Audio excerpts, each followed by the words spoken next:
వస్తుందేమో ఈ అవకాశం. విను, వచ్చి తెలుసుకో. ఒక 10 నిమిషాలు టైం కేటాయించు, లేదా ఒక గంట కేటాయించు. ఆడ 3-4 గంటలు సినిమాలు కూర్చోట్లే.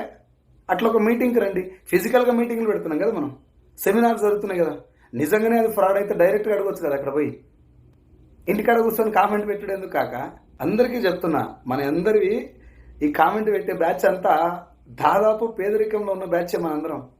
కరెక్ట్గా చెప్పాలంటే మనందరికీ ఏం తెలియదు. తెలంగాణకు సీఎం ఎవరుంటే బాగుంటుంది, ఆంధ్రాలో ఎవరు పరిపాలిస్తే బాగుంటుంది, ప్రధానమంత్రి అయితే ఎవరైతే బాగుంటుంది అని చెప్పేసి కూడా మనం మాట్లాడతాం. మన ఇంట్లో కరెంట్ బిల్ కూడా చక్కగా గట్టికి రాదు మనకు నెలకి.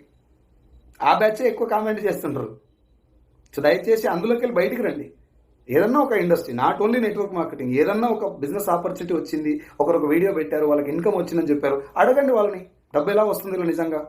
మీరు ఏదో లక్షల కార్లు అని చెప్తున్నాడు, వాస్తవంగానే వస్తుందా? ఇది బ్యాంక్ స్టేట్మెంట్ అడగండి. మీ మొబైల్ నెంబర్ పెట్టి కాల్ చేయండి, మేము కూడా దీని ముందు తెలుసుకుంటాం.